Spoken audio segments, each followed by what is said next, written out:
The idea is that women can get together with service providers to give their feedback about maternity services. We have primarily been looking at maternity services in North Manchester, so women who've had experience of maternity care under the umbrella of North. We gather feedback by going out into the community. It's mothers talking to mothers.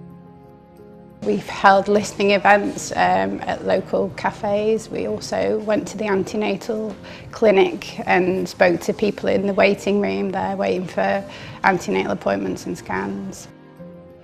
We've conducted an online survey and gathered feedback that way. We have been out speaking to women from a wide range of communities. We went to a mosque to speak to women there about their experiences. We've also spoken to a Jewish mothers group. We were unfortunate in that we lost a son at 23 weeks. That was obviously a very traumatic experience, and I felt in the very early stages of this pregnancy that I was having to come to appointment after appointment after appointment and relay what had happened. And I had been told subsequently to getting pregnant again that there would be a sticker put onto my notes that would flag up what had happened previously, and that didn't happen. And the community midwife who I saw in Middleton didn't seem to be aware that there should be a sticker on my notes, and I think that would have made such a big difference to me to not have to relay what had happened repeatedly. It's important to give feedback, but so long as the feedback is listened to and acted upon. There's no point giving feedback if nothing's going to change. So for me, the proof will be in the pudding really, because since losing our son Rory, we've been told that the butterfly room where mothers and recently deceased babies go to is going to be taken away. Now that is an absolute scandal in my book if that is taken away. So hopefully voicing it here now today would mean that someone will listen to that and think twice about removing the butterfly suite. With my first child, I felt a bit railroaded into certain decisions and a bit patronised at times. I did have to transfer into hospital, which was I had a breech baby and he was delivered naturally, but we needed to come in for observation, and that was fine. But I wanted to come home. The maternity unit was quite short-staffed, and I had SPD, so I was on crutches. And so the first night that we were here, I couldn't do anything. I couldn't even lift the baby up. I couldn't get myself out of bed. Couldn't get him out of the little crib thing. And there were like 2 midwives and about 10 people. I think I'd have preferred to be at home. And if I had to be here, I did say, I can't get out of bed. And if you're going to make me stay, I need to know that somebody can help me. It's about communication. For example, I'm going back to when we lost Rory, so I apologise, but when we lost Rory, I remember very clearly there was a doctor's round, and they came round and the first question they asked me was, "How are you?" And bear in mind I'd lost my son within a space of a few hours, and you just think what a ridiculous question to ask someone who has just lost their child.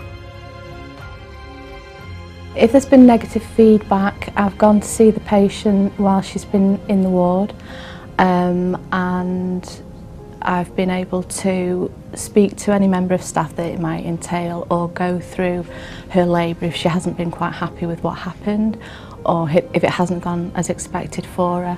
And it seems to be working really well, that they feel that they know why things were done at the time that they were done.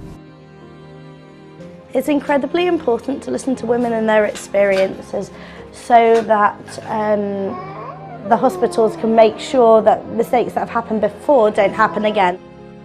Like anything that you do, you need to have some feedback, negative or positive, so that you can progress. How women are cared for and looked after during pregnancy and birth and afterwards is really important, because women's experience during that time really has a long-term impact going forward into the future.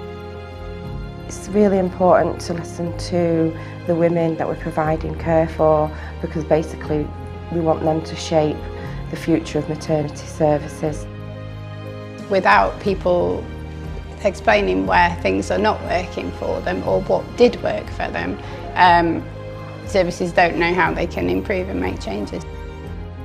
It's really, really important to know the experiences of the people that's actually going through it, because how would things change otherwise?